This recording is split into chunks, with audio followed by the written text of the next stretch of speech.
Bonjour à tous, je suis Gilles Mancillon, je profite d'avoir un moment pour venir faire cette vidéo. Je voulais vous saluer, vous souhaiter la bienvenue sur ma chaîne si vous êtes nouveau. Je vais consulter les oracles pour voir quel genre d'énergie on veut savoir un peu pour la journée. Je vais discuter de quelques sujets sur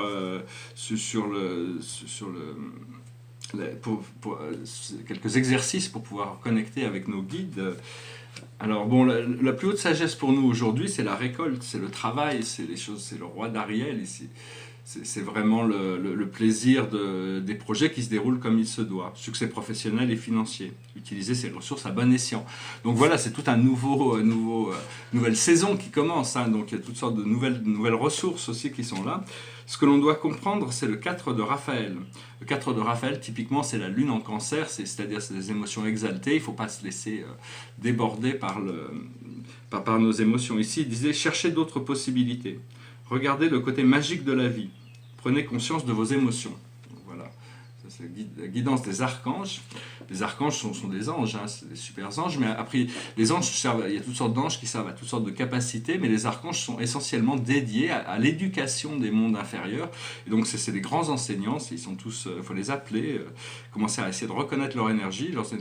Des fois, il y a certains archanges qui se manifestent plus forts que d'autres. Il y a certains archanges, je n'ai jamais eu trop d'apparitions, puis il y en a d'autres, dès que je pense à eux, pouf, ils apparaissent, quoi. Donc voilà, ce que l'on doit faire, c'est l'as de Gabriel, l'axe de Raphaël, c'est la coupe, c'est l'amour, c'est la connexion, ici il disait, Raphaël disait, expérience positive sur le plan émotionnel. Vous serez comblé par une relation romantique. Laissez-vous guider par votre intuition. Donc voilà, c'est vraiment l'amour, hein, c'est la connexion. J'ai eu il y a Raphaël qui est venu me voir justement hier, c'était assez intéressant, il m'a montré des choses. Et le message général pour nous, c'est l'étoile, c'est l'archange Jophiel. Le rêve devient réalité, croyez en vous, la fin d'une situation difficile. Voilà, l'étoile, classiquement, c'est le rêve qui devient la réalité, la cristallisation. Ici, cette magnifique robe magenta. Magenta, éventuellement, on va pouvoir commencer à devenir beaucoup plus présent dans cette flamme violette, cette lumière violette, et au-dessus du violet, il y a le magenta et le rose, c'est l'ascension du violet. L'avantage de cette flamme violette, c'est qu'elle a le pouvoir de transmutation, elle transmute les énergies. Voilà, j'espère que ce message aura été intéressant pour vous. Je sais que bon, moi ça correspond à quelque chose pour moi, j'espère que ça correspond aussi pour quelque chose pour vous. Je vais tirer une carte pour voir par rapport à l'Akash aujourd'hui, qu'est-ce que l'Akash, il faut s'attendre à des révélations de l'Akash. L'Akash, c'est des mémoires cellulaires, c'est-à-dire des énergies qui s'éveillent dans notre esprit. Il faut aussi prendre conscience qu'on est déjà arrivé dans cette nouvelle dimension de connectivité de la 5e dimension, mais c'est un petit peu comme, on voit que l'aéroport, on voit juste l'endroit où on a atterri, on n'a pas encore pris, on ne connaît pas encore ce qu'il y a au-delà. Donc il ne faut pas douter et revenir sur l'ancien, il faut attendre que les nouvelles énergies s'ancrent. Alors la carte de la journée pour aujourd'hui, c'est l'Égypte. C'est arrivé à passer par-dessus tout, c'est arrivé à retrouver cette lumière, cette connaissance. Qu'est-ce que le mot Égypte évoque pour vous? Qu'est-ce que ça... moi, je sais que j'ai eu de nombreuses vies en Égypte, et donc ça réveille il y a toute cette connaissance aussi qui va se révéler progressivement. J'avais parlé dans ma dernière vidéo de faire un thème astrologique au niveau d'une construction pour apprendre à connaître les symboles, travailler avec les symboles des planètes, des constellations. C'est un bon pour commencer à dessiner.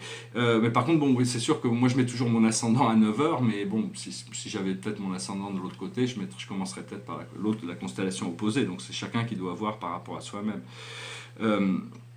Et donc, je voulais aussi, on commence à découvrir, je ne sais pas si vous avez eu des expériences interdimensionnelles, des lumières qui sont révélées ou à travers la méditation, si vous avez été...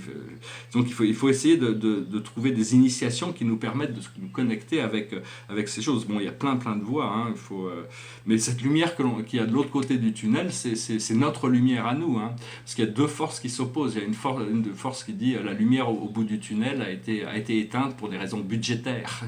Puis il y a les forces de la lumière qui disent non, en réalité ce qui se passe c'est que c'est le tunnel qui est en train de se démanteler parce qu'on peut plus, on peut plus le garder, donc il n'y aura plus que la lumière très bientôt. Il faut se concentrer sur la lumière et apprendre par expérience, parce qu'il faut assumer qu'on est déjà maître de tout à l'intérieur de nous, on a une partie de nous qui est souveraine, et donc il faut essayer d'assumer c'est la responsabilité de notre souveraineté, et apprendre par notre expérience tous les jours. On peut apprendre des nouvelles choses qui nous confortent dans ce procédé.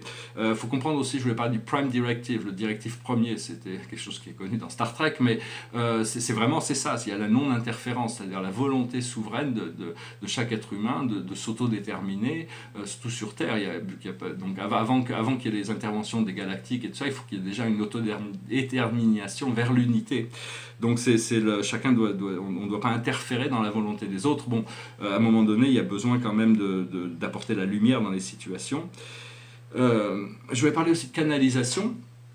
L'idée de canalisation, il y a beaucoup de livres, de grands livres par exemple, qui ont été révélés à travers la canalisation. Et puis il y a plusieurs moyens, il y a 2 exercices dont je vais parler si vous voulez essayer de commencer à canaliser vos guides. Alors déjà au niveau des grands livres canalisés, on a Hésiode, Hésiode, la Théogonie, ça c'est un petit livre, je recommande de lire, c'est tout petit, la Théogonie, mais c'est toute l'histoire de la mythologie. La Théogonie, c'est un livre que c'est les muses qui ont choisi de révéler cette histoire à travers Hésiode. Bon, il y a d'autres grands livres qui ont été canalisés. Il y a le Coran, par exemple. Le Coran, c'est Mohamed qui a canalisé Gabriel, qui lui-même a canalisé Allah. Moi, j'avais un livre qui a changé ma vie, c'est La vérité par Dieu, qui est aussi un livre canalisé. C'est pas un livre qui est disponible en librairie, mais si vous voulez, j'ai fait une lecture audio, si je dois voir dans mes playlists, je dois avoir La vérité par Dieu. Un autre livre qui a été canalisé, c'est Les clés de Enoch. C'est les clés de Enoch qui sont très... Et je recommande très sérieusement un autre livre qui a été canalisé, c'est le livre d'Urantia. Bon, c'est un gros livre, ça c'est la version française, mais éventuellement on va devoir commencer à étudier, à parler de ce livre. Il va falloir faire il y en a déjà pas mal aux États-Unis, des groupes de réflexion, des gens qui discutent, qui essaient de comprendre un petit peu ce qu'il y a dans ce livre, parce que bon, c'est pas la vérité, mais il y a des révélations quand même assez élevées aussi. Donc dans tous ces livres qui sont canalisés, il y a beaucoup de sagesse, toujours. Et donc, ce que je voulais dire, c'est que moi, ce que je vais commencer à faire, parce que je fais de la canalisation, 200 formes de canalisation. La canalisation consciente, quand je peins mes tableaux, je suis conscient d'esprit qui travaille avec moi. Mais il y a la transcanalisation, c'est-à-dire on rentre en transe et on laisse sa place à un autre esprit pour prendre le contrôle total de toutes nos fonctions cérébrales pour arriver à exprimer un message. Il s'agit de personnalités qui sont connectées à notre âme et notre esprit. Et donc pour ça, il y a 2 moyens. Enfin, moi je pense que je vais commencer à travailler avec ça, mais c'est l'écriture automatique, c'est-à-dire arriver à prendre un stylo et puis jusqu'au moment où on peut poser une question et on peut voir que la main répond en dehors de notre conscience. Et à partir de là, c'est de ne pas interférer, qu'il n'y ait pas de doute sur la communication. Une autre technique, c'est de rentrer en méditation, de respirer, d'imaginer un disque de lumière au-dessus de notre tête et qui connecte avec notre moi supérieur, et de demander de la sagesse, de demander de la guidance, demander si vous voulez faire de la canalisation. Ça, c'est bien d'être assez précis dans ce qu'on l'on demande. Enfin, c'est deux manières qui peuvent se révéler. Moi, je vais travailler là-dessus. J'ai une amie qui avait écrit ce super livre, je ne l'ai pas encore fini, justement, c'est comment contacter vos spirit guides, c'est des cartes que j'utilise généralement. Et donc, elle fait du channeling depuis très longtemps, c'est grâce à elle que j'ai pu avoir des conversations avec mes guides.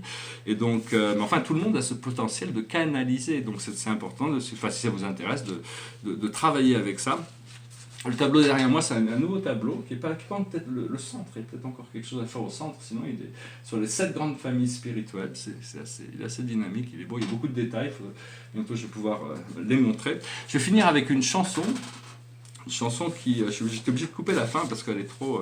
Tristan et Iseult, le modèle philosophique, Tristan qui Iseult est tout et lui n'est rien, donc c'est pas un modèle philosophique qui correspond à quelque chose pour moi, donc j'ai dû couper la fin, mais bon...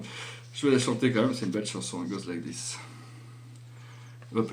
Bien sûr, il est évident que je prétends pas, je ne pourrai jamais faire mieux que l'original, de toute manière, bien sûr.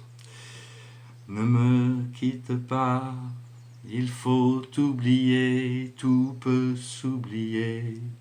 qui s'enfuit déjà, oublier le temps des malentendus et le temps perdu, à savoir comment oublier ces heures qui tuaient parfois à coups de pourquoi. Le cœur du bonheur ne me quitte pas, ne me quitte pas, ne me quitte pas, ne me quitte pas. Moi, je t'offrirai des perles de pluie venues de pays où il ne pleut pas. Je creuserai la terre jusqu'après ma mort pour couvrir ton corps d'or et de lumière. Je ferai un domaine où l'amour sera roi, où l'amour sera loi, où tu seras reine. Ne me quitte pas, ne me quitte pas, ne me quitte pas, ne me quitte pas, ne me quitte pas. Je t'inventerai des mots insensés que tu comprendras. Je te parlerai de ces amants-là qui ont vu 2 fois leur cœur s'embraser. Je te raconterai l'histoire de ce roi mort de n'avoir pas pu te rencontrer. Ne me quitte pas, ne me quitte pas, ne me quitte pas. On a vu souvent rejaillir le feu de l'ancien volcan qu'on croyait trop vieux.